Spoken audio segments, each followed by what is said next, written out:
thinking about pivoting again, right? Mhm. And can you put up your book? Everyone, she has a book, a new book. It just released this week. Go get it. Yes. Yes. Yes. Yes.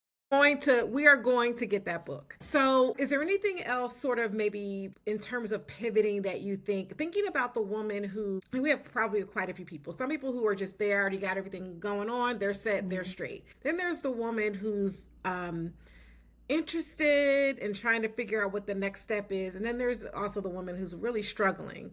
What do you recommend in terms of when we talk about pivoting your way to health? What do you recommend as some next steps? So this framework is a 5-step framework, pivot, 5 letters, 5 steps. That's the framework that I developed in this Mm-hmm. process. And the first step is just a perspective shift. You have to shift your perspective. And you talked about this earlier about being honest with ourselves. We don't want to be honest with ourselves. We don't want to look in the mirror and say, girl, you to be, like, Right, right, like, right.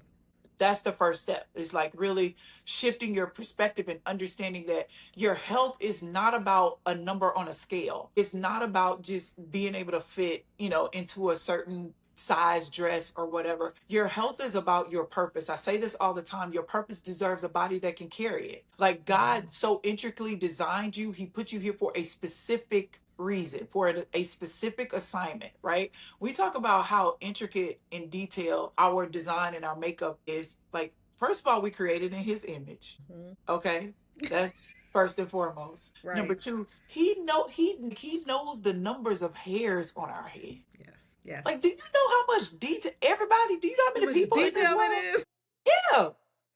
And then he sent his one and only son to die so that we might have eternal life and be able to communicate and reconcile with him. Like, that's how important Mm-hmm. you being in this earth is to God. Like, when we just let's put that into perspective. When you talk about shifting your perspective, right? So if you are walking around inflamed, mind messed up, emotionally, your body's hurting, your heart is hurting, you're confused, you got brain fog, you can't think of what use are you? And people may take me saying what use are you as that being me saying that somebody is useless. No, but how can you really be effective in your walk, Mm, in your assignment, in your right? assignment.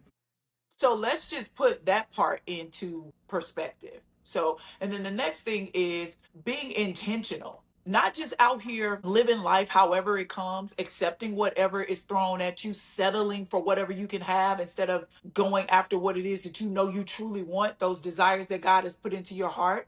Like, being intentional about your life, being intentional about your health, being intentional about your relationships, being intentional about your well being, being intentional about your assignment, being intentional about what you build, and implementing habits that support you being able to carry out those things, carry out those intentions. And then the third step is visualizing and speaking life.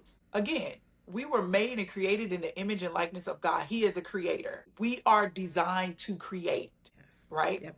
We talks about vision. Like, if you don't have Yep. um like vision, people perish. Will And you don't, perish. Yep. yeah, that, Mm-hmm. but not Yep. physically, but you die mentally, you'll die emotionally, Mm-hmm. right? And then he talks about the power of the tongue. Power of life and death lies in the tongue, and those who speak whatever, you're gonna eat the fruit of whatever you speak. And then Mm-hmm. our subconscious mind, it does, when we say things, when we give it instruction, it doesn't know if it's true or not. It just acts as if it is. And Yep. so that's why you have people who are in these constant negative spirals, because they're constantly rehearsing. They stay in The constant same. victim mode because they keep rehearsing the same story. Same thing. This happened to me. This happened to me. And your brain thinking that, oh, this is happening right now. Right. The same thing. So, I remember reading somebody was saying an article that I read. It said how our cells hear our thoughts. That's the best way I can describe it. Our yes, cells are listening to our thoughts.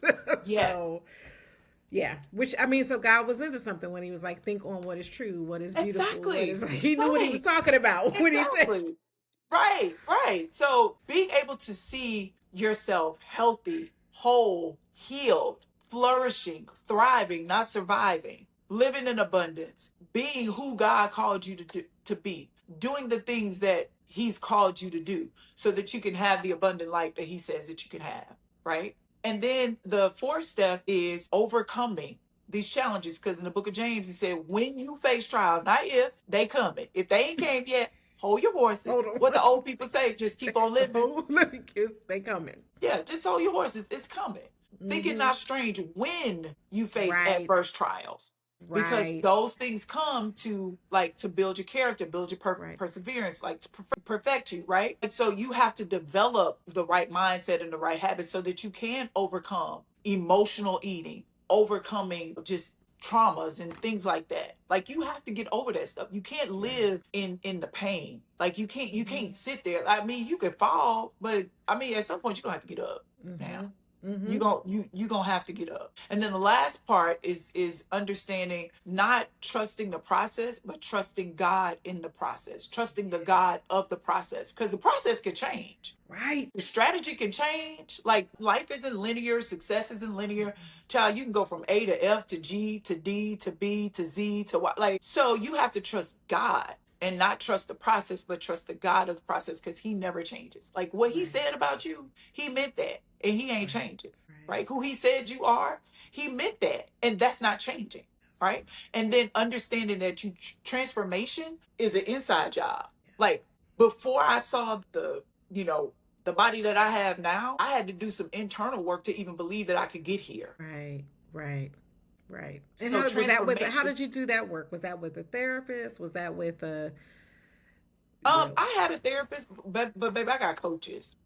Yeah, that's what I mean. Like, so you had Yeah, other I have people in yeah, you, community. You absolutely. did that in community. Absolutely. This work is not easy and it's not meant to be done alone, but can't nobody do your push-ups for you. You're Right. gonna have to do the work, but you surround yourself with people. Number one, you have to surround yourself with people who are gonna be honest with you. And it may be harsh to hear, but I always say this: if you were walking across the street and you were about to get hit by a bus, which would you prefer? Would you prefer me just whisper and say, hey, excuse me, I know this is your life and I know you can do what you want to do with it, but it's a bus coming and you about to get, hit. And I'm Mm-hmm. not trying to tell you what to do or anything like that, but you might want to get out of the way. Or would you rather me come through and bulldoze you and, like, push you Like, out of the way, and you wake up with a little scrape? You may get up with a limp, or you might have a little scrape, or your elbow might be out of place, but you get up and you get to go mm-hmm. home to your family. You might be mad with me, Right. but you live to see another day, right? Right. Right. And so we've got to be willing to not listen to how things are being said, but listen to what's being said. But then too, you got to consider the source. So Right. that's why it's important to have people in your circle who believe in you, but Yes. not to a point where they co-sign or just enable you. Right. Like, there Right. are some Right. people who be like, girl, you fine.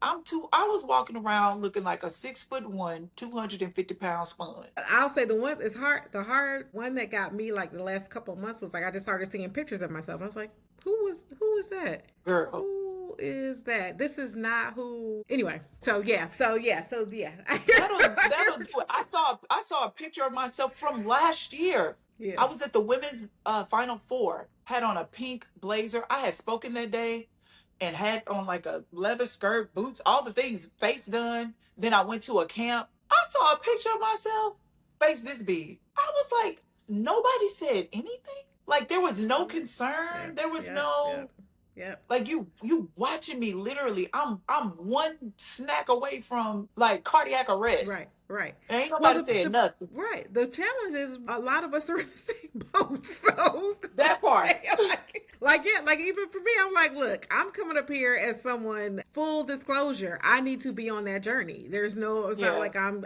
not fooling myself, Yeah. anymore. So I'm okay to put it out here because it is. Everybody else can see it. It is what it is. But